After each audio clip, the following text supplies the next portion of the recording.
Digital currencies are all the rage. From Bitcoin to Ethereum and now the rise of central bank digital currencies, CBDCs and stablecoins, the landscape is evolving rapidly. It's like everyone wants to be part of the future of money. The excitement is palpable, with tech enthusiasts, investors, and even governments jumping on the bandwagon. But hold on, there's more to it than meets the eye. The world of digital currencies is complex and often confusing, with many nuances that aren't immediately obvious. We've got two big players, CBDCs and stablecoins. CBDCs are issued by central banks and aim to provide a digital version of traditional money, while stablecoins are typically backed by other assets to maintain a stable value. Both promise a brave new world of digital transactions, but they play by very different rules.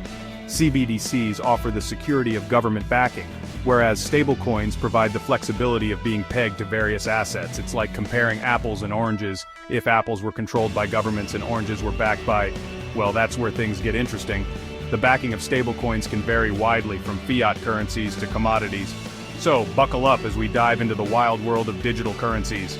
The journey is full of ups and downs, much like a financial roller coaster. We'll break down the jargon, expose the risks, and hopefully prevent you from making any rash financial decisions based on a meme you saw on Twitter. Understanding the fundamentals is key to navigating this new financial frontier. Because remember, when it comes to your money, it's always better to be safe than sorry. Stay informed, stay cautious, and make decisions based on solid information. First up, we have CBDCs, or central bank digital currencies. Think of them as the digital version of the cash in your wallet, except it lives on your phone.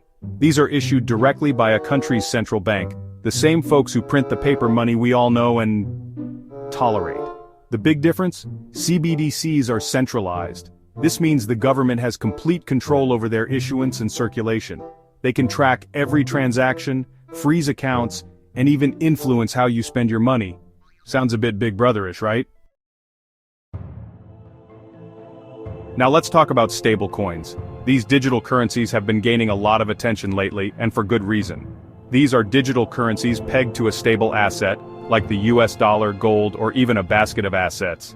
The idea is to provide the stability of traditional currencies with the convenience of digital transactions. Imagine being able to send money across the globe in seconds without worrying about volatility. Sounds great on paper, but there's a catch. The reality is often more complicated than the theory. Unlike central bank digital currencies, CBDCs, stablecoins are issued by private companies. This introduces a layer of risk and uncertainty. These companies claim to hold reserves that back the value of their stablecoins. They assure users that each coin is backed by equivalent assets. But here's the thing. These reserves aren't always transparent or easily verifiable. This lack of transparency can lead to significant issues. Remember the whole Luna Terra fiasco? It was a stark reminder of the risks involved.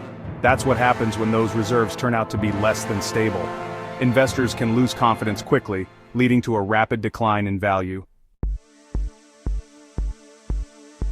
The rise of digital currencies, especially stablecoins, has governments sweating. These digital assets are designed to maintain a stable value by being pegged to traditional currencies or other assets, making them particularly attractive to users. They're used to having a monopoly on money, and now these private companies are muscling in on their turf. This encroachment is causing significant concern among financial regulators and policymakers. This has led to a regulatory tug-of-war, with governments trying to rein in the Wild West of digital currencies.